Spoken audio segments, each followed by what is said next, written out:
Hello, BAME Farm fans. It's June 12th, and that means it's pumpkin time. We try to get pumpkins in by the middle of June. Pumpkins are not something you want to be early on. It's all about the proper timing right at the end of September, right before, October 1st. But if you have them too early when it's too hot, they'll rot. And what are we doing today? We're laying plastic. We got the flatbed layer out, laying flatbeds. I guess we're not worried about having them raised so much. And this is mostly for weed control. I guess we're thinking we picked a good sloping spot for the water to run away, even though we're kind of laying the rows across the slope. And then we've got our sweet corn going over there. It's going to be a busy day, lots of things going on. This is just the start of the video. And we got a lot of things to do after lunch. It's still planting season. Dad's going to be back there planting field corn. I've got a little hay to bale. Got a ton more tillage to do. 10 more to plant. So this is the one we would use if we did super early sweet corn under plastic. And I really got to watch where I'm going up here to keep this going straight, because we just got a big crooked thing going. Nobody look now. Oh yeah. It's not too obvious, I guess. I've done worse.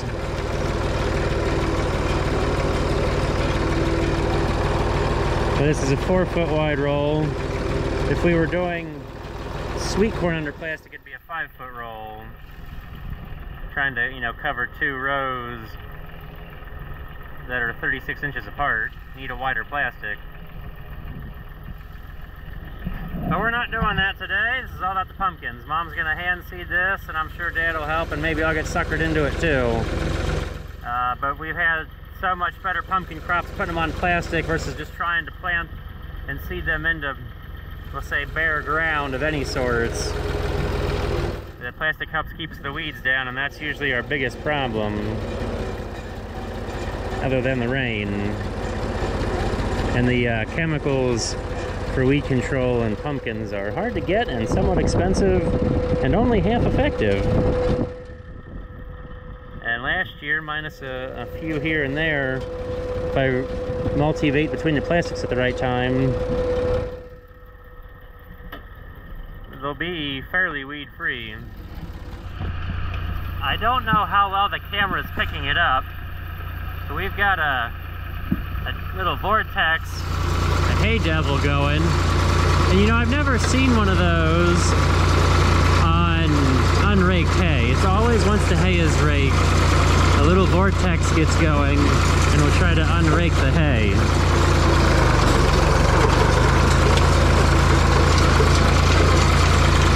Of course, the way the hay's laying down in the windrow wide, it's real low, so it probably doesn't get picked up, and most likely it'll stay on the ground.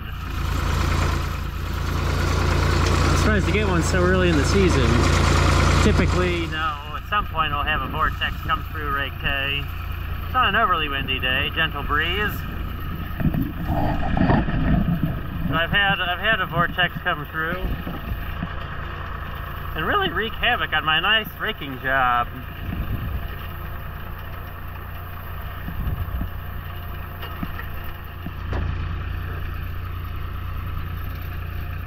Well, would you look at that? We got a lovely field of windrows. Nothing better looking. There's something so pastoral about windrows of hay.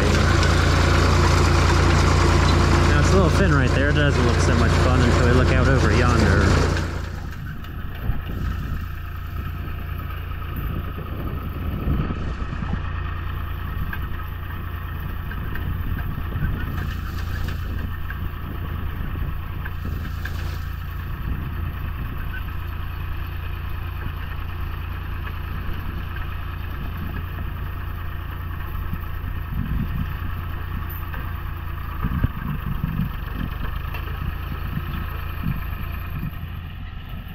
Well, we're going on baling hay, June 12th, finally, or already, probably more like already, making square bales.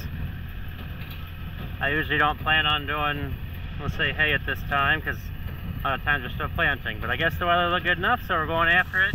This will not be a complete hay video.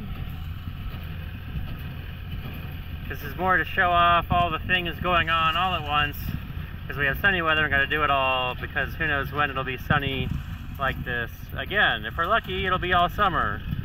If we're not lucky, well, there'll be a lot of rain delay. Time for the sweat work. And that's a good sign that when these bales were made, they're not all like funky, that it was dry hay I was baling last year to end the season on squares. That's always fun. Now I gotta get to stacking. Okay, one more bale. This is the first one. It's a little funky too in size. And that is the first official full reel bale, and I'm curious how heavy it is, because I have not changed the tension. It could be an absolute brick, because sometimes second cutting, oh, that's not bad. Feels pretty good, pretty tight, even though I'm only like one-handed, one string in it. That's a reasonable bale. We're halfway there. That is one pretty sight. Will never get old. It's really seeing your hard work in action. Filling up a wagon. It always feels best when it gets home in one piece and you don't lose any. That's how you know you stack a good solid load. We're not far from home, only a few miles. It's probably one of the closest hay fields. We're gonna take a nice slow drive so I can get a breather and a drink of water and get back to it. My math says there's 163 on the load. It's 175 if I hit it 7 high all the way to the front for 5 columns. And we're just a little bit short. It gets hard to stack it all the way up there unless I'm on the bale chute, and at some point I guess I'll have to make one of those wild adventurous videos where I try to kill myself to get a full wagon.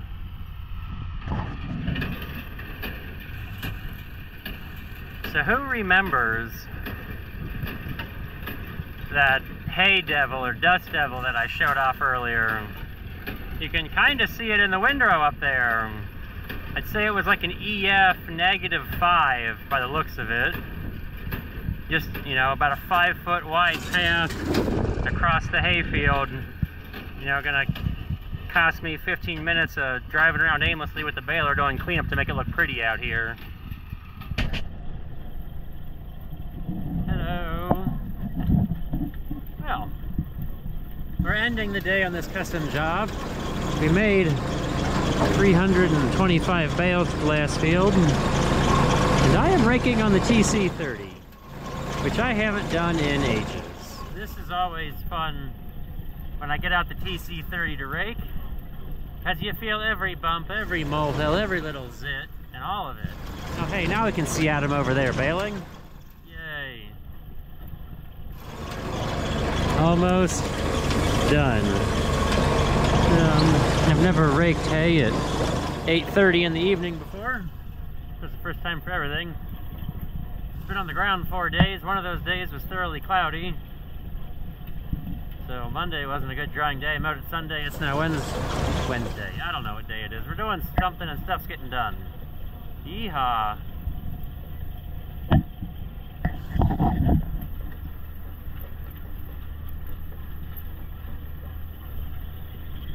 Let's see if Carl wants to be a YouTube star again.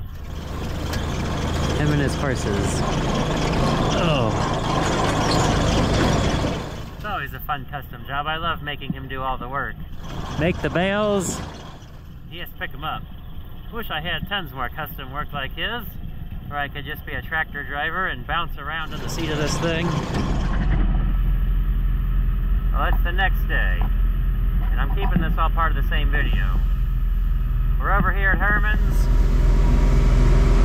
and, well, there's actually enough room to turn this around. There's like 3 acres back here, and I was unsure whether I'd have enough room to turn this whole contraption around. actually a little bit of room to run, and I'm not, you know, too totally cramped up on myself. So let's cut some dirt open, kill some crawdads. I can see them. I don't know if you can see them, but there's a lot of crawdad mounds out there.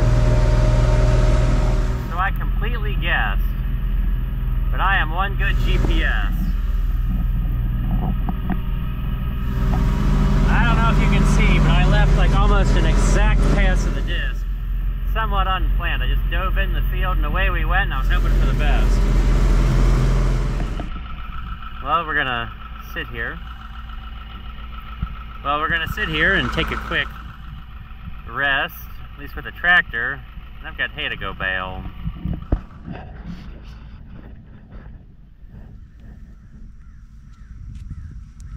Well, when it's dry, it breaks up pretty nice. That's just the key thing, dry. Give it a quick hour or two to bale the hay, eat lunch, come back. Knife anhydrous plant corn, and this will be 3 acres, all done in one day. Then we'll be on to the next field. If only we had smell-o-vision to smell that fresh tilled soil smell. Now we gotta go on a quick walk, because that little custom job is about 2 doors down from where we're at, and we'll walk over, because I left the tractor and baler there last night. Gets to that other little custom job, and that'll be done for the week. Okay, we're mid-switch here. Drop the baler, back up to the rake. Whoa.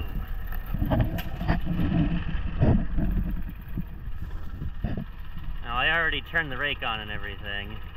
I've been lazy and have not disconnected the drive shaft because we're mostly within a couple miles of home, but I hate leaving the drive shaft connected on this. Might take a little bit of muscle here.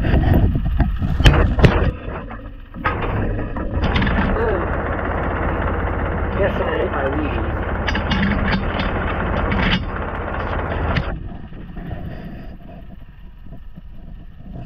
Nope, let's get the raking. Hop on, pick a gear. That's gonna be a good one because I said so. Let's figure out how we want to do this. Might be a little smoother ride now that we've got bigger tires than the TC does.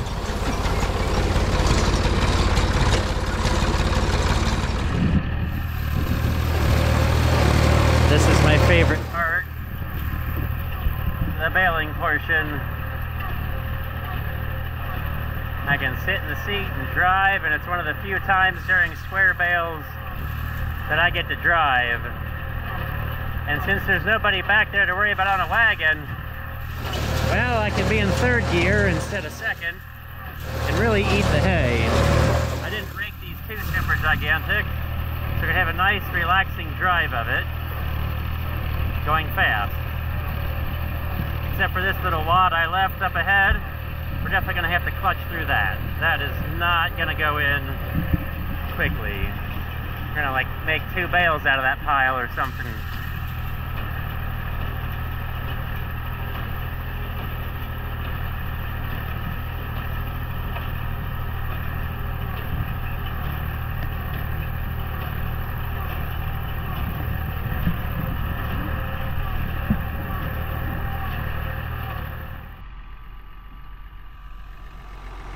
Well, here's a sight for sore eyes. Yeah, I got the TW out, the knife anhydrous. Not here, but for at home, because there was a few places where I was glad to have 4 wheels pulling their weight. Let's put it that way. Plus the 1086 is a little low on bar treads on the back. So we're using this big guy now that all the chisel plowing's done. Open up our valves, get ready to roll. Maybe I'll catch some video of this later, but today is not that day. This is all about all the different things we're doing this week. I don't think we need all 4 wheels turning over here. It's a little different. I mean, I'm used to the 1086. This tractor is a wee bit longer, but we've got plenty of room. There's a nice payoff motor on the outside of the field. Still looks about the same at the back window. It's a good spot to put the pull rope. This might have a bit more lights. Not that I'm a big fan of knifing anhydrous at night, but I did the other night. We had plenty of lights out the back. I could see everything on the tank really well. See all the knives.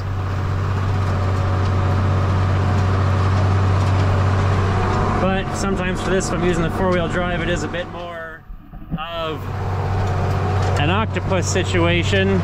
Pull the rope, lift the knives, and if I give myself enough room, I did 3 headland passes, so I've got, you know, a whole acre to turn around on, and that makes it nice and easy. I can drop the knives early, get going straight enough, pull the rope, and keep going down the field. The good news is we don't need perfectly straight rows or perfect spacing, because nitrogen moves in the soil. Even though there's years where I come back and chisel plow this and some other fields, and I can tell you exactly where the anhydrous passes were and which way they went. Because one year we knifed perpendicular to the corn, and there was really bright green strips of grass perpendicular to the corn rows. Just a little fun fact for you. The tighter the clay, the less the nitrogen moves. Well, from one four-wheel drive to another. Let's hop in the white, chop this up a little more. And hopefully Dad will be over to plant here soon. It really does look like a Tonka toy or something with these oversized wheels. It really does, doesn't it?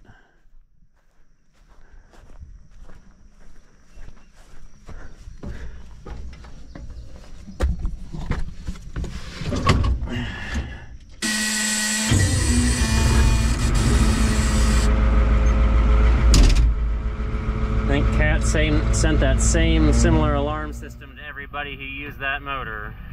It's always got to buzz until you give enough oil pressure.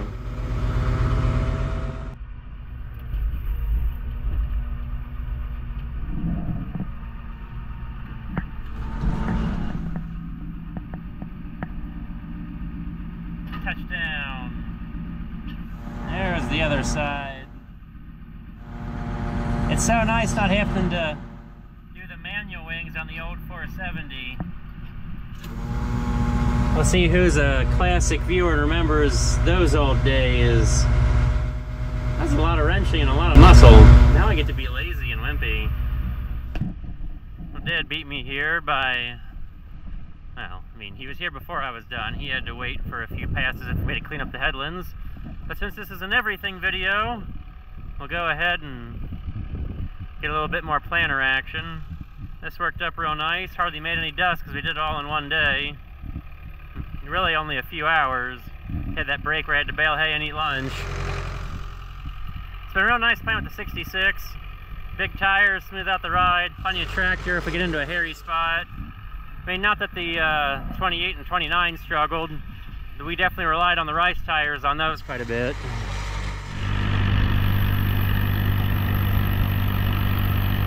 I think we got enough ponies to pull one wagon.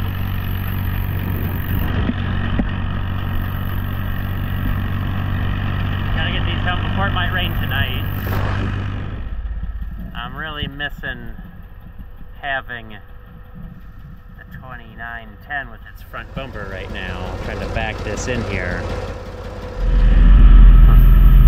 So far, so good. The last time I was here, and this was 2 weeks ago, well, I only got half the field disc, and I was glad I had four-wheel drive and really big tires, and I didn't show off where I almost got stuck. Maybe if I have enough battery, we'll see that. Maybe. But like the farther back we got, the worse and crazier it was. And this is actually breaking up quite nice. Not making dust, but it's not mud. We're in the last field that will be corn knifing anhydrous. I managed to creep across the damp ground and get it cracked open, get some air to it and force it to dry out. And the TW is pretty nice for knifing anhydrous. I think I like it better than the 10. Maybe it's because we got 4 wheels pulling and it drags me through the spots in it'd be very unfavorable to have two-wheel drive, aka random mud spots. And we don't have much wheel slip, so we can make sure we're getting the perfect ground speed that we want, since it's just, you know, metered spillage back there on the regulator. So, you know, you gotta do the formula for width and use your speed, how wide you are, maintain a certain temperature and pressure on the gas, and that's how much you're putting on. It is a glorious day. June 15th, mark it down, all the field corn is in. We're done. All the corn at home is done. This is the last field away from home. If I could stay following the marker, that would be great. Maybe we should watch what we're doing going forward. But we'll end this video of, say, the fun, jam-packed week of everything to do while planting corn here. Next up will probably be something to do with soybeans, would be my guess. And we'll catch you later with more fun farming action.